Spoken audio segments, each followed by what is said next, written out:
मैं हिंदुस्तान हूँ। मैंने हिंदुस्तान की गुलामी, आज़ादी दोनों देखा है। मैंने हिंदुस्तान को जड़ते हुए भी देखा है, आज़ाद होते हुए देखा है। मैं समय हूँ। हिंदुस्तान में एक ऐसा योद्धा था जिसने कहा था कि ब्रिटानिया हुकूमत की कोई भी औरत ने ऐसा पुत्र पैदा नहीं किया है जो मुझे जिंदा पकड़ सके। देखिए आप लोग इनका तस्वीर। और वह इंसान जिंदा नहीं पकड़ा गया और उसकी समाधि जो है इलाहाबाद में, जो पहले अल्फ्रेड पार्क कहलाती थी, वहां पर बनी हुई है। और इस ब्रिटानिया सरकार ने उसके ऊपर 5,000 रुपए का इनाम रखा था। जो कोई भी इसको पकड़वाएगा या पकड़ेगा या मारेगा, उसको 5,000 रुपए का इनाम दिया जाएगा। इस देश का मैं आजाद हूं, आजाद था, आजाद रहूंगा और आजाद ही मैं मातृभूमि के सदा सदा के लिए सो जाऊंगा। मुझे कोई जिंदा नहीं पकड़ सकता है। उस इंसान का नाम है चंद्रशेखर तिवारी उर्फ चंद्रशेखर आजाद। इनका जन्म 23 जुलाई 1906 को ग्वालियर में भरभरापुरा में हुआ था।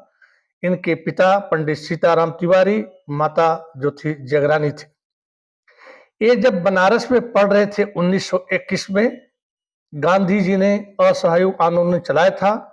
इन्होंने असहयोग आंदोलन में भाग लिया, पकड़े गए और दूसरे दिन मजिस्ट्रेट पारसी थे खरे घोट, उनके सामने जब पेश किए गए तो इनकी उम्र थी 15 साल। खरे ने पूछा तुम्हारा नाम क्या है? इन्होंने कहा मेरा नाम आजाद। बोला तुम्हारे पिता का नाम? स्वतंत्रता। तुम्हारा घर? जेल। अब खरे इसको सजा नहीं दे सकता था, जेल में नहीं बंद कर सकता था, बच्चे थे, तो इसने गुस्से में आकर के बोला इसको 15 बेत लगाओ। आजाद के शर्ट उतार दिए गए चंद्रशेखर के और 15 बेत शुरू हो गया। एक एक बेत जब इनके शरीर पर, नंगी पीठ पर पड़ा तो उन्होंने कहा भारत माता की जय, महात्मा गांधी की जय, हिंदुस्तान की जय।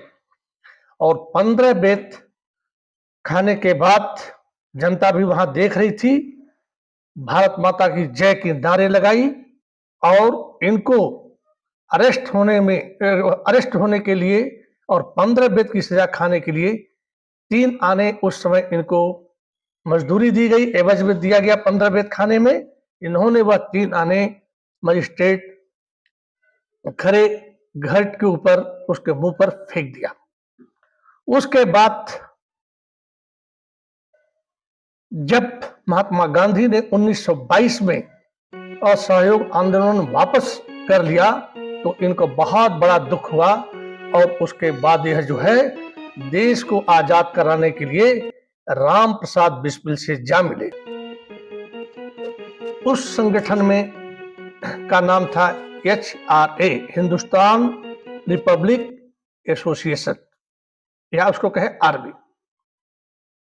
फिर इनके पास संगठन को चलाने के लिए पैसे नहीं थे, तो संगठन ने सोचा कि पैसा कहां से लाया जाए। तो इनको पता चला कि 1925 में 9 अगस्त को इन्होंने प्लान बनाया कि जो 8 डाउन पैसेंजर ट्रेन सहारनपुर से लखनऊ आती है उसमें सरकारी खजाना होता है।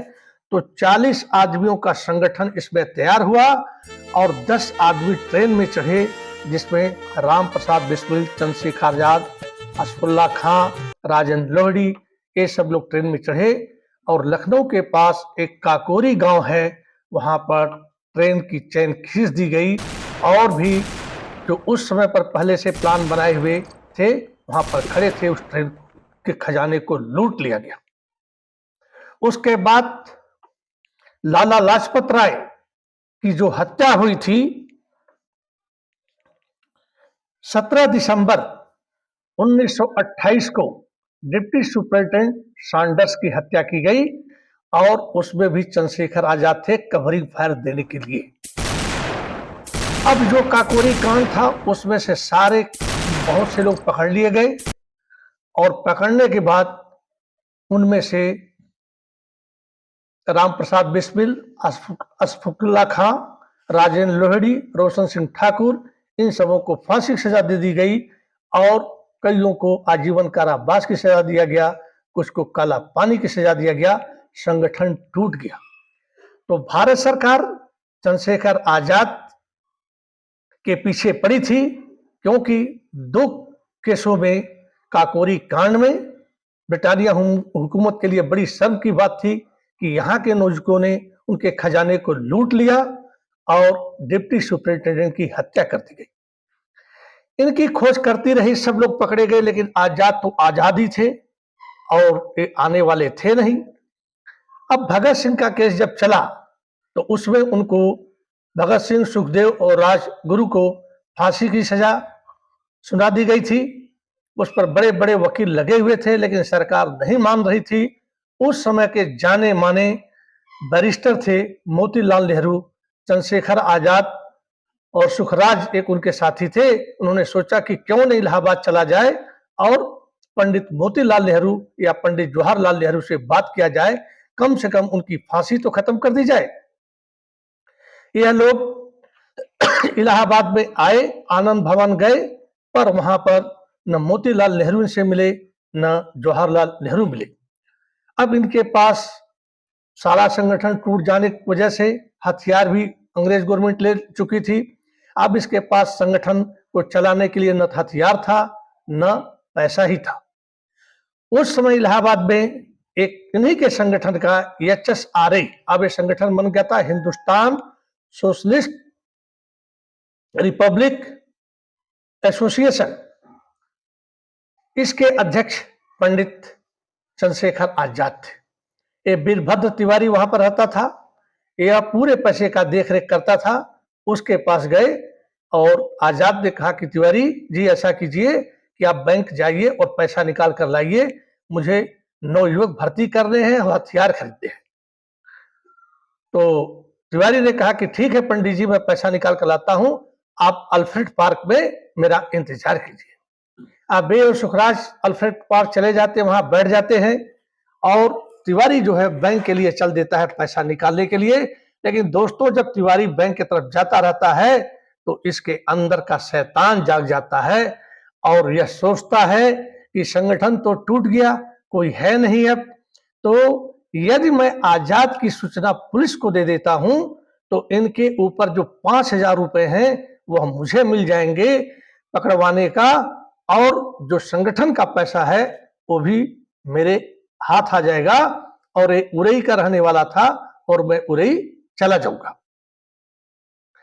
अब यह उधेड़ बुन में था, सोचता रहा और उसके बाद लास्ट में यह जो है अपना इरादा पक्का कर लेता है कि मुझे पुलिस को ही सूचना देना है। तो CID के एक इंस्पेक्टर थे शंभूनाथ, उनके घर चला जाता है और जाकर के बता देता है कि चंद्रशेखर आजाद अल्फ्रेड पार्क में मेरा इंतजार कर रहे हैं, वहां पर हैं और जल्दी कीजिए, जाइए उनको पकड़ लीजिए। अब शंभूनाथ ने तुरंत सुपरिटेंडेंट मेजर्स को बताया। मेजर्स जो है रिजर्व लाइन का इंचार्ज था, रिजर्व पुलिस जो लाइन हाजिर जहां करता है रिजर्व पुलिस का इंचार्ज था।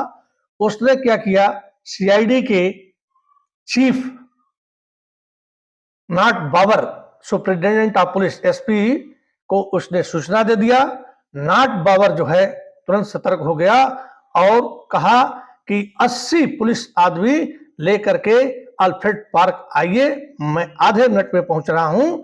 और उसके बाद जिसमें 40 जो है हथियार बंद होंगे और 40 लाठी डंडे के साथ होंगे। उसके बाद दोस्तों उन्हीं के साथ एक डिप्टी SP थे विश्वेश्वर सिंह, स्पेशल ब्रांच के थे और स्पेशल क्राइम ब्रांच के नाट बाबर था। ये अपने सफेद अम्बेसडर कार से अल्फ्रेड पार्क पहुंच गया और तब तक के पुलिस भी पहुंच गई 80, जिसमें 40 लोग राइफल रखे थे, बंदूक रखे थे और 40 लोग डंडे थे। अब एक पेड़ के नीचे जामुन का बहुत बड़ा विशाल पेड़ था, उसके पास चंद्रशेखर आजाद और सुखराज बैठे थे। नाट बाबर कुछ दूरी से बोलता है, तुम कौन हो? इतना ही कहते ही चंद्रशेखर आजाद ने अपनी पिस्टल से, जो पिस्टल था उनका कोल्ड सेमी ऑटो गन, उससे फायर कर दिया और नाट बाबर की कलाई में लगा और नाट बाबर की कलाई तोड़ते हुए गोली आगे निकल गई। निशाना बहुत अचूक था।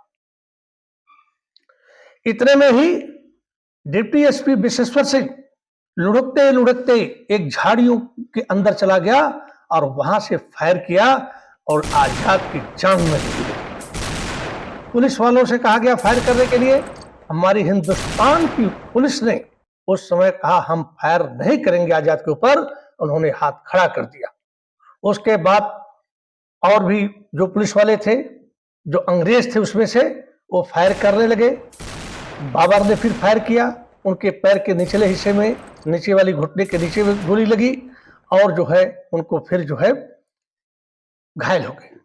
अब फायर दोनों तरफ से चलती रही और उसके बाद आजाद की गोलियां खत्म हो गई और तब तक विश्वेश्वर सिंह ने जो फायर किया, आजाद के दाहिने हाथ में गोली लगी और हाथ को फाड़ते हुए चली गई। अब आजाद का दाहिना हाथ बेकार हो गया, उससे फायर नहीं कर सकते थे, उसमें गोली नहीं भर सकते थे क्योंकि गोली लगने के बाद बेकार हो गई। अब आजाद के रिवॉल्वर में एक गोली बची।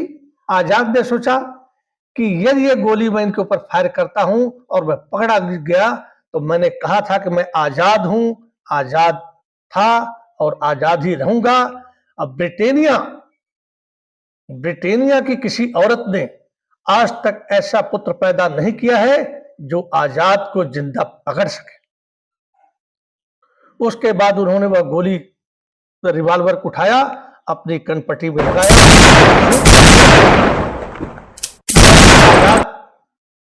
वीरगति को प्राप्त हो गए। इसके पहले ही सुखराज को कहते कि इस फायरिंग के बीच में तुम खसक के निकल जाओ क्योंकि ये लोग मुझे ही पकड़ने के लिए है। उसके बाद जो है कुछ देर के बाद नाट बाबर आया अपने अंग्रेज सिपाहियों के साथ। इनकी पड़ी हुई लाश के ऊपर कहीं ऐसा तो नहीं आजाद बहाना कर रहे हो, ड्रामा कर रहे हो मरने का और जो नजदीक जाऊं तो हमारे सीने में गोली मार दे। तो दूर से ही कई राउंड फायर किया गया और जब उनको निश्चित हो गया कि ये अब मर चुके हैं तो वहां पर गए और उसके बाद मुआयना किए। आजाद मर चुके थे। इनका शरीर इतना भारी था, इतना तंदुरुस्त था, ऐसा फोटो में आप देखते रहिए। उसके बाद स्ट्रेचर पर नहीं जा सकता था। ये ब्राह्मण थे, पुलिस लाइन से ब्राह्मण सिपाही बुलाए गए, इनके डेड बॉडी को लारी में रखी गई और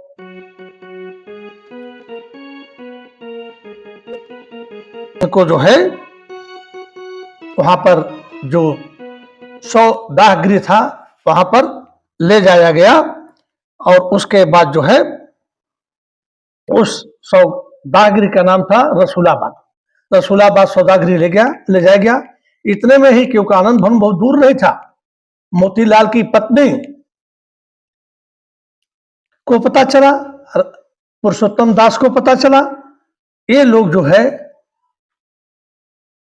रसूलाबाद घाट गए, लेकिन जब तक के पहुंचते हैं तब तक उनकी चिता में आग लगा दिया गया था। श्रद्धांजलि यह नहीं दे पाए, दूर से देखते रहे। उसके बाद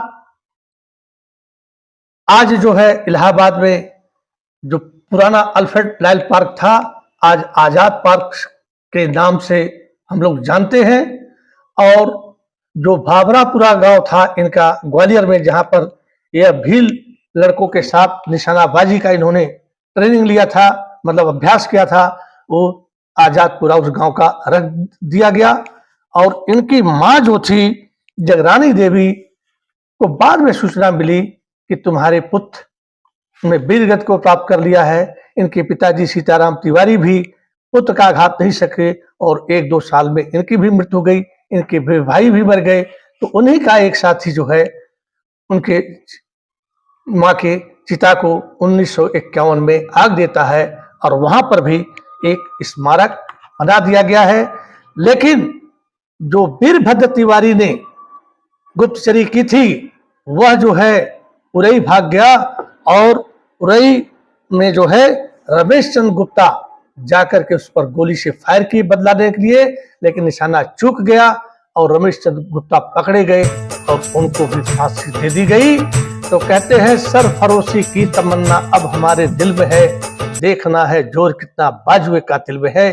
तो ऐसे ऐसे वीर सपूतों को हम सत सत नमन करते हैं और भारत सरकार से हम प्रार्थना करते हैं कि इनके हर जिलों में जो इनकी तस्वीर है, इनका स्टैचू है, कम से कम 15-16 फीट का बनाया जाए, जिससे हमारे नौजवान उससे आदर्श ले सके कि कोई भी देश के साथ गद्दारी मत करना, क्योंकि यह आजादी बड़ी मुश्किल से मिली है और इसमें बहुतों का खून बहा। इसी के साथ जय भारत, वंदे मातरम। त्रिपाठी नमस्कार करता है। जय हिंद।